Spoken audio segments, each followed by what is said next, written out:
والعاقبة للمتقين والصلاة والسلام على سيد الأنبياء والمرسلين وعلى آله وصحبه أجمعين أما بعد.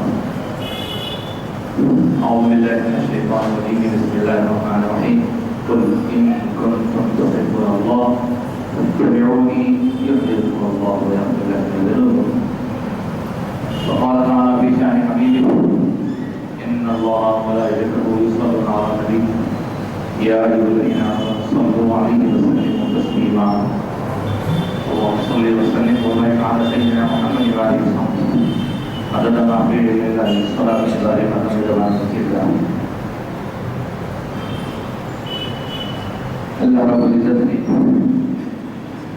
اپنے حبیب مکرم صلی اللہ علیہ وسلم کا قرآن مجید کا نزول فرمایا. اس کے لیے ایک ساتھ پورا قرآن نہیں نازل کیا گیا بلکہ جب جب حالات جیسے ضرورت محسوس ہوتی ان حالات کی مناسبت سے اللہ تعالیٰ قرآن مجید کا نزول فرماتا. چنانچہ ایک مرتبہ جبکہ سرکار عالم صلی اللہ علیہ وسلم مدینہ منورہ میں یہودیوں کو کہا گیا کہ تم اس نبی پاک پر ایمان کیوں نہیں لا لیتے, ایمان کیوں نہیں لاتے؟ تو انہوں نے کہا کہ ہم تو اللہ کے پیارے ہیں, ہم اللہ کے چہیتے ہیں اور ہمیں کسی پر ایمان لانے کی کیا ضرورت ہے, بس ہم اللہ کے چاہنے والے ہیں, یہی ہمارے لیے کافی ہے.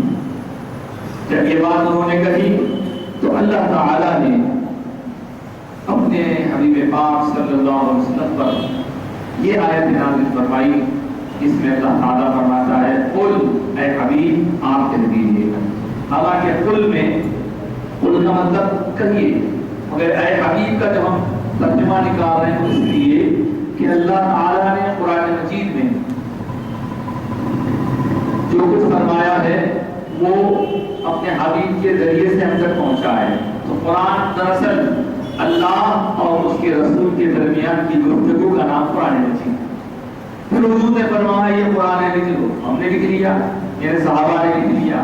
بہرحال آقا عالم صلی اللہ علیہ وسلم لوگوں سے یہ ارشاد فرما رہے ہیں, اللہ کے حکم پر ارشاد فرما رہے ہیں کہ ان کنتم تحبون اللہ, اگر تم اللہ سے محبت کرتے ہو تو تمہیں اگر اللہ سے محبت کرنے کا دعویٰ ہے, تم یہ بات کرتے ہو کہ میں اللہ سے محبت کرتا ہوں یا ہم اللہ سے محبت کرتے ہیں, تو تمہاری یہ محبت اللہ کے نزدیک اس وقت تک قابل قبول نہیں, اس وقت تک وہ کام کی نہیں جب تک کہ اللہ پاک فرما رہا ہے اپنے حبیب سے فرمائے آپ کہیے ایسا, کیا کہیے فاتبعونی, تم میری اتباع کرو. اگر اللہ سے محبت ہے تو تم میری اتباع کرو, تم میری اتباع کرو. اب یہ اتباع کس کو بولتے ہیں؟ تو دراصل اتباع فالو کرنے کو بولتے ہیں, کسی کے پیچھے پیچھے چلنا, کسی کو آگے رکھ کر پیچھے پیچھے چلنے کو اتباع بولتے ہیں. اور شریعت کی بولی میں رسول پاک صلی اللہ علیہ وسلم کی باتوں پر, حضور کے نقش قدم پر محبت کے ساتھ اللہ کو منانے کی نیت سے چلنا یہ اتباع کہلاتا ہے. تو حضور اپنے امتیوں سے یہ فرما رہے ہیں بحکم الہی کہ تم اگر اللہ سے محبت کی بات کرتے ہو تو سنو, تمہیں چاہیے کہ تم میری اتباع کرو, مجھے فالو کرو, مجھے پیچھے پیچھے چلو. لیکن دنیا کا عجیب حال ہے کہ کچھ آوازیں ہمارے کانوں میں آ رہی ہیں تو یہ کہہ رہے ہیں کہ صاحب اگر آدمی محنت کرے, اگر آدمی عمل کرے, اگر آدمی زیادہ عبادتیں کرے تو وہ نبی سے آگے بڑھ سکتا ہے. تو آپ بولیے امام سامنے کھڑا ہے اور جو پیچھے ہیں وہ اس کے فالوورز ہیں, اس کے اتباع اقتداء کرنے والے ہیں. اگر کوئی عام امام کے آگے بڑھ کر کھڑے ہو جائے تو کیا اس کی نماز ہوگی؟ ایک عام امام کے آگے بڑھنے والے کی نماز نہیں ہوتی تو وہ تو امام نہیں اماموں کا امام ہے. وہ آقا تو سارے نبیوں کے امام ہیں, ان کے آگے بڑھنے کا اگر کوئی سوچتا ہے تو سمجھیے کہ وہ ایمان سے اپنے آپ کو دور لے جانا چاہتا ہے. پر ہاتھ چھوڑیے ان باتوں کو. اتباع پیچھے پیچھے چلنا. ایک اور چیز ہوتی ہے عبادت. عبادت کیا ہوتی ہے؟ اتباع کیا ہے؟ اطاعت کیا ہے؟ یہ الفاظ سے جڑتے ہیں. تو دیکھیے اتباع پیچھے پیچھے چلنا اور اطاعت فرما برداری یعنی اوبیڈینس کو کہتے ہیں. کسی کے فرما بردار ہو جانا, کسی کے حکم کے تابع ہو جانا, جو وہ فرماتے ہیں ہم کرتے جانا, اوبیڈینٹ. حدیث پاک میں ہے اطیع اباک, اپنے باپ کی اطاعت کرو, فرما برداری. تو اللہ کے رسول کی اطاعت بھی ہو, اللہ کے رسول کی اتباع بھی ہو, لیکن بات جب عبادت کی ہو تو عبادت سے بننا, عبادت اللہ کی, اتباع رسول اللہ کی. لیکن اطاعت کیا ہے؟ اطاعت فرما برداری ہے, اور یہ ایسا ورڈ ہے جو اللہ کے اور رسول کے دونوں کے ساتھ آیا ہے. اس لیے اطاعت اللہ کی بھی ہوگی, اطاعت رسول اللہ کی بھی ہوگی. فرما برداری اللہ کی بھی, فرما برداری رسول اللہ کی بھی, اوبیڈینس بھی اللہ کی بھی اور اللہ کے رسول کی بھی, لیکن اتباع فالو کرنا یہ صرف رسول اللہ. اس لیے کہ اتباع کرنے کے لیے سامنے ماڈل چاہیے, اس کو دیکھ کر ہی ان کے پیچھے پیچھے چلیں گے. اللہ کی اتباع اس لیے نہیں ہو سکتی کیونکہ اللہ تعالیٰ کوئی ماڈل کے طور پر ہمارے سامنے نہیں ہے. اللہ جسم و جسمانیت سے پاک ہے, منزہ ہے, اس لیے اس نے اتباع کے لیے حضور کو ہمارے درمیان روانہ فرمایا. اس طرح نبی پاک صلی اللہ علیہ وسلم کی اتباع, نبی پاک صلی اللہ علیہ وسلم کی اطاعت, نبی پاک صلی اللہ علیہ وسلم سے محبت. اب جب اتباع کی بات آئی, فالو کرنے کی بات آئی, تو فالو کرنا دو طرح کا ہوتا ہے. ایک فالو کرنا زبردستی کا, ڈر کا ہوتا ہے. کوئی منسٹر جا رہا ہے, اس کے پیچھے زبردستی بڑھا رہے ہیں, بھائی دے گا تو انہیں مار دیتا, انہیں نوکری سے ہٹا دیتا, یہ ڈر ہے, ڈر کا اتباع. تو کیا یہاں ایسا ڈر کا اتباع اللہ تعالیٰ کے لیے اللہ کی طرف سے ہم پر آیت ہو رہا ہے ہمارے لیے؟ نہیں, بلکہ یہاں جو اتباع ہے یہ محبت کے ساتھ, حضور سے محبت کے ساتھ اتباع ہے. محبت بھی دو طرح کی ہوتی ہے. ایک محبت فطری ہوتی ہے جو ایک بچے کو اپنی ماں سے ہوتی ہے, لیکن یہ فطری محبت کے علاوہ ایسی محبت جو خاص طور سے چاہی جائے, وانٹیڈلی اللہ کے رسول سے محبت کرنا, اطاعت کرنا, اتباع کرنا, یہ ضروری ہے. جب یہ کام کیا جائے تو ہر کام کا ایک نتیجہ ہوتا ہے. اطاعت کا, فرما برداری کا نتیجہ کیا ہے؟ اتباع کا نتیجہ کیا ہے؟ اللہ کی کلام کی آیت مبارکہ کا مفہوم یہ ہے کہ اے لوگوں, تم اللہ سے محبت کر رہے ہو, تم اللہ سے محبت کی بات کرتے ہو, تو سنو, رسول پاک صلی اللہ علیہ وسلم کی اتباع کرو, حضور کے ہو جاؤ, حضور کے دامن کو پکڑ لو, حضور کے پیچھے پیچھے چلو. اور جب تم ایسا کرو گے تو ایسا کرنے کو نتیجہ کیا نکلے گا؟ دیکھیے, اتباع پوری ہو, اتباع کامل ہو, اتباع یعنی سرکار کا پوری طرح فالو کرنے کا جذبہ ہمارے اندر ہو, محبت کے ساتھ اللہ اور کے رسول کو راضی کرنے کی نیت سے, تو ہم اللہ کے نزدیک, اللہ کے پاس ایک مرتبہ حاصل کریں گے. کیا مرتبہ حاصل کریں گے؟ مثال کے طور پر اگر میں کہوں کہ مجھے اللہ سے محبت ہے, اللہ محبت ہے, مجھے تجھ سے محبت ہے, یا کوئی بندہ کہ مجھے تجھ سے محبت ہے, محبت زندگی بھر محبت ہے, محبت ہے, محبت ہے کہتا ہے اللہ سے, اور اللہ بولے میرے کو تیرے سے نہیں ہے, تو اس کا محبت ہے کہنا کیا کام کا ہے؟ کوئی کام کا نہیں ہے. بجائے اس کے بندہ نہیں بلکہ اللہ کہے کہ فلاں بندے سے مجھے محبت ہے, تو اس بندے کا خطا پڑھنا پڑا ہے. ہم جن دنوں سے گزر رہے ہیں ان دنوں میں ابھی کلی کی بات ہے, لوگوں نے اظہار محبت کرنا چاہا. یوم عاشقان, ویلنٹائن ڈے, جتیاں کھائے وہ سے لوگ یہاں بھی کھائے وہاں بھی کھائیں گے. یہ سب شیطانیت ہے, اور ان چیزوں سے اپنے آپ کو بچانا ہے.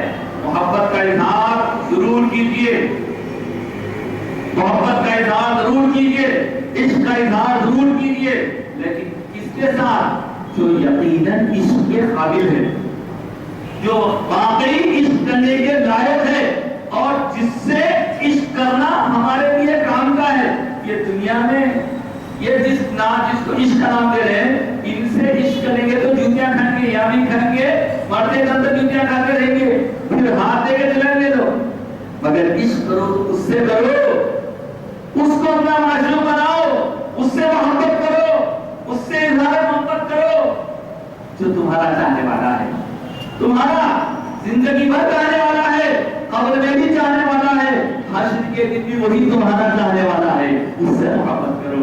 وہ محبت کا معنی والی ہے بہرحال محبت اللہ کے رسول سے، اطاعت اللہ کے رسول کی، الفت اللہ کے رسول سے، عبادت اللہ کی، عبادت اللہ کی، اطاعت رسول اللہ کی۔ اور یہ جو محبت اطاعت ہے اس کا نتیجہ کیا ہوگا؟ محبت کے ساتھ جب اتباع کریں گے تو اس کا نتیجہ کیا ہوگا؟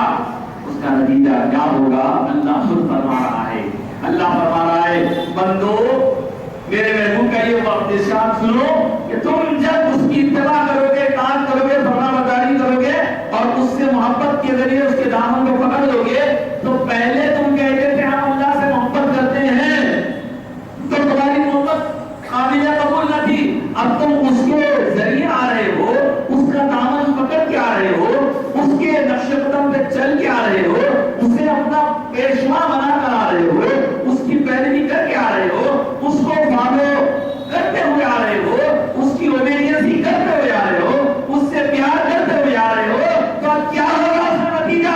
اس کا نتیجہ یہ ہوگا پہلے تم کہتے تھے اللہ سے محبت کرتے ہیں، جب تم اس کے ہو جاؤ گے تو اللہ کہتا ہے یحببکم اللہ، اللہ سے محبت کرتا ہے، پھر سے محبت کرتا ہے جو رسول کے ہو جاتے ہیں، جو رسول کی اتباع کرتے ہیں، جو رسول کی پیروی کرتے ہیں، جو رسول کی اقتداء کرتے ہیں، جو رسول سے سچا عشق رکھتے ہیں، اللہ اس سے محبت کرتا ہے۔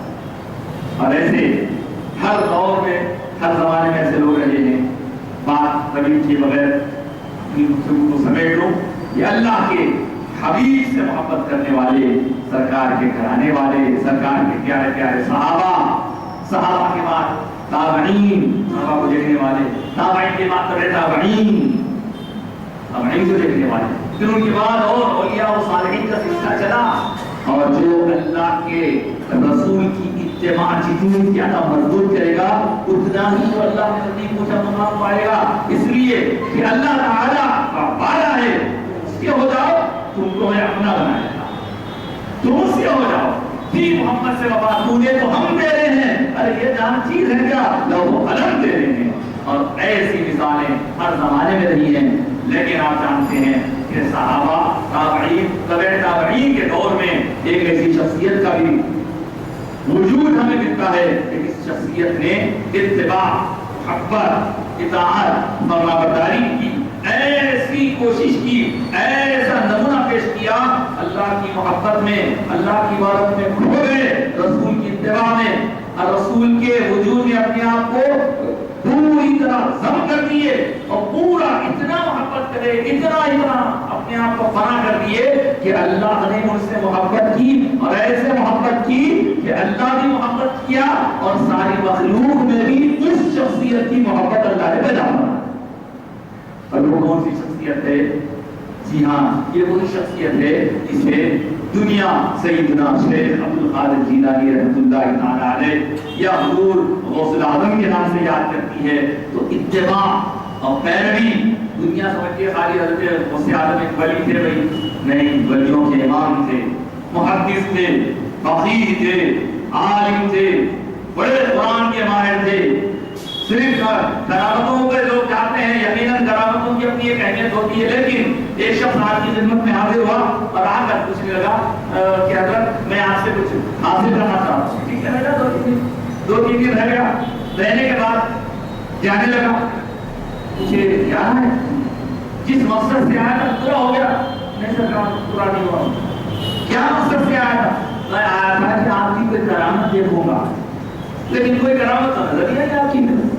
تو آپ نے اس سے الٹا سوال کیا، ٹھیک ہے جانا ہے جا چلے جا، لیکن ایک بات ذرا میرے کہتے جا کہ تو نے جتنے دن یہاں گزارے ان دنوں میں مجھ سے کوئی فرض چھوٹا ہوا دیکھا؟ کہا خدا کی قسم میں نے ایسا کوئی فرض چھوٹا ہوا آپ کا نہیں دیکھا، کوئی واجب چھوٹا ہوا دیکھا نہیں دیکھا، کوئی سنت چھوٹی دیکھا نہیں دیکھا. کوئی نفل چھوڑتا ہوا دیکھا؟ نہیں دیکھا. کوئی مکروہ کام کرتا ہوا دیکھا؟ نہیں دیکھا. جو دیکھا بس دن رات آپ اللہ کی عبادت میں مصروف ہیں، مخلوق سے ملتے ہیں تو بھی اللہ کے لیے، اور کوئی فرض چھوٹتا ہے، نہ واجب چھوٹتا ہے، نہ سنت چھوٹتی ہے، نہ نفل چھوٹتا ہے، نہ کوئی چھوٹا موٹا گناہ کا کام آپ کے قریب کھڑے میں رکھتا ہے. یہ تو میں پورا گواہی سے کہہ دیتا ہوں. اور بندوں کو دوسری کرامت نہیں دیکھا. اس نے آدم نے کہا ارے نادان، یہ فرض کا نہ چھوٹنا، واجب کا نہ چھوٹنا، سنت کا نہ چھوٹنا، نفل کا نہ چھوٹنا، یہ کرامت سے کیا کم ہے؟ یہ بھی کوئی کرامت ہے کہ فضل الہی سے نہ فرض چھوٹتا ہے، نہ واجب چھوٹتا ہے، نہ سنت نہ نفل. یہ بھی تو ہے کرامت. کہنے کا مطلب یہ کہ ہوا میں اڑنا بہت آسان ہے، لوگ کسی بھی طرح اپنے جادو کے بندوں سے اڑ سکتے ہیں، لیکن الاستقامت فوق الکرامہ، کہ کرامت سے بھی بڑی جو چیز ہے وہ ہے استقامت، دین پر مضبوطی سے جمے رہنا. اور آج ہم غوث اعظم کا نام لے لے کر نمازوں کو بن کے رکھتے رہتے ہیں. یہ صاحب بولے نہیں بھائی دل کی نماز پڑھنا، ہاں کوئی بولے دل میں آیا تو پڑھنا تو نہیں پڑھنا. سب آیا ہے خود سے پاک کا نام لے کے لوگ ہرے ہرے ہوتے ہیں اور یہ ہری ہری ہوتی ہوتا ہوں الحمدللہ ہر شان ڈالتا ہوں. لیکن الحمدللہ میرے بزرگوں نے جو تعلیم دی وہ یہ کہ شریعت مطہرہ کے احکام پہلے، اس کے اندر طریقت کی باتیں، راز و نیاز وہ سب بات ہے، لیکن شریعت ہے. اور وہ صفات شریعت کے بھی امام ہیں، طریقت کے بھی امام ہیں، اور روحانیت کے بھی امام ہیں.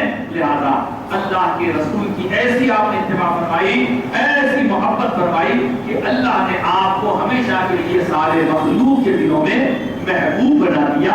انشاءاللہ اللہ نے موقع دیا تو مزید آگے آنے والے دن میں اور عرض کیا جائے گا. اور اب آج کی گفتگو یہی روکتے ہوئے اللہ سے دعا کرتا ہوں کہ مولا تعالیٰ تیرے حبیب کی اتباع، اطاعت اور فرما برداری کی توفیق جیسی تیری مرضی ہے بس عطا فرما. اور ہم گناہگار ہیں، ہمارے گناہوں کو معاف فرما. اور جیسے کہ یہ کتاب پہلے بھی پچھلے 2-3 دنوں سے آ رہی ہے، جو لوگ اب تک نہیں لیے لیجیے، بہت خاص کتاب ہے. اور اس کتاب کو پڑھنے کے بعد لوگوں کے آنکھ کھل جائیں گے، ہاں ایسا بھی ہے کیا، اب وہ کیا ہے کھول کے دیکھ لیجیے.